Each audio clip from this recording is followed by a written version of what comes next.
Hey everyone, happy Monday to you. This is Dr. Michelle Bengtson. I decided to pop on just for a few minutes because, recently I've been posting a lot about depression and overcoming depression because it's a topic that I just don't think that we are discussing enough, particularly in the church. And I think it's one that we need to have more dialogue about. As a mental health professional and as someone who's been through depression, I feel like I'm willing to be one of the first ones to raise my hand and say, let's talk.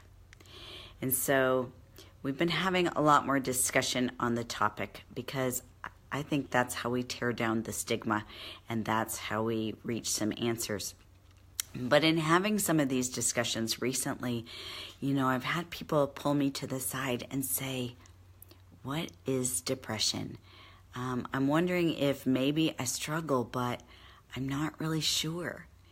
And, I'm going to be very honest with you and tell you a lot of people who come into my private practice don't know that that's what they're struggling with until I tell them.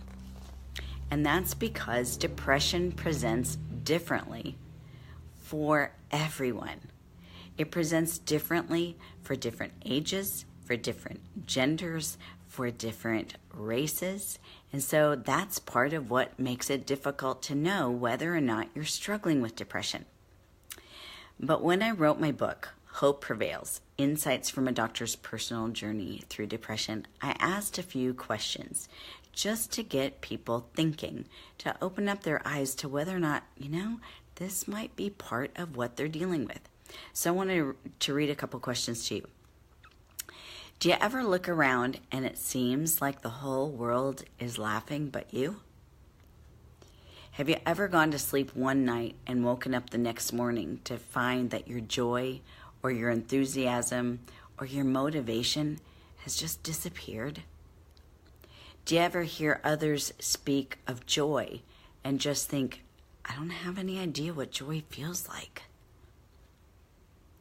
Does it ever feel like you live in a state of constant overwhelm? Do the simplest tasks require more effort than you can even muster? Would you or those close to you consider you a glass half empty kind of person? If you answered yes to any of those questions, it does not mean you are depressed, but it might mean that something's going on that we need to address. So it might be important that we take a few minutes to talk about some of the common signs and symptoms in depression. We're moving into the winter months, and the winter months in particular can lead to depression or seasonal affective disorder. I'm originally from Michigan, and we saw a lot of seasonal affective disorder up there where the sun doesn't always shine as much as it does in the summer states. So some of the signs and symptoms associated with depression are things like mood changes, personality changes, feeling sad or down or blue, or even just feeling kind of numb, not really having any feeling. Some people, when they're depressed, they feel irritable or agitated. Sometimes people who are depressed have difficulty concentrating or difficulty making decisions. Often, depression brings with it feelings of worthlessness, helplessness, hopelessness, or feeling guilty.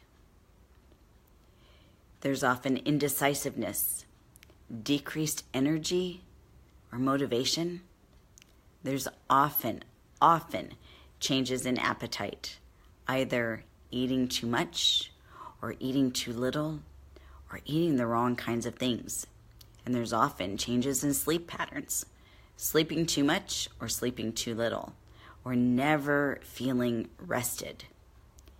And there's also changes in our social activities, not wanting to do things with people like we used to, and decreased interest in those activities that we previously used to enjoy. Sometimes we see unexplained weight gain or weight loss, unexplained aches and pains, illnesses that just don't seem to get better.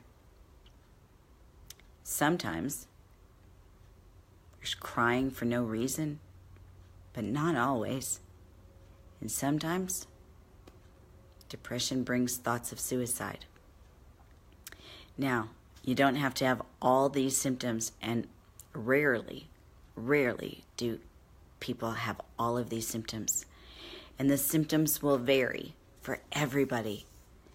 And so how one person experiences depression can be completely different from another person. But if you find yourself listening to those signs and symptoms and you find yourself thinking, yeah, I've been experiencing more than about 3 or 4 of those recently, and they've been lasting more than a couple weeks, you might want to talk to your doctor, or you might want to pick up my book, Hope Prevails, Insights from a Doctor's Personal Journey Through Depression, because I think it would be helpful. That's what it looks like right here. And there is also the newly released Hope Prevails Bible Study. But what we need to do is rule out that there's not another medical condition, because frequently medical conditions can present with signs and symptoms that mimic depression. So we need to rule out a medical condition. But what I want you to hear is that there is no shame in suffering from depression. There's no shame in it. Shame comes from the enemy of your soul. And there's no reason to hide. God already knows, and He wants to be your healer. I've gone through it, and I was the doctor. I was the doctor who was treating patients. But I did experience shame. When I went through depression, I thought, oh my gosh, what if my patients knew? What if my colleagues knew? What if my referral sources knew? And that was a lie from the enemy. Because you know what I know now? Now I know that since I've gone through it, I'm a better doctor. I'm a better friend. I make a better colleague, because now I understand. I've got more compassion. I've got more empathy. And now when someone says that they're struggling in the pit of depression, now I can enter into the dialogue and say, been there. Me too. And we can have an honest discussion, because I can come to it from a place of knowing. So if you are struggling today, I want you to know there is no shame in the fact that you're struggling, and there is no shame in the fact that you need help, because we all need help. We all need help with things from time to time, and that's okay.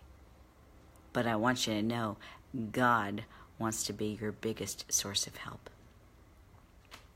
So I just wanted to bring those tips to you today, because I've had a lot of people reach out to me and say, Michelle, I hear you talk about this all the time, but I'm not exactly sure. And that's okay. You're not supposed to know. I was the one who went to school for 12 years, so I don't expect you to have that knowledge. I'll continue to bring tips to you as long as I think that they're going to be helpful and encouraging and uplifting. But what I want you to know is, despite whatever it is that you are going through today, the God of all hope is still on His throne.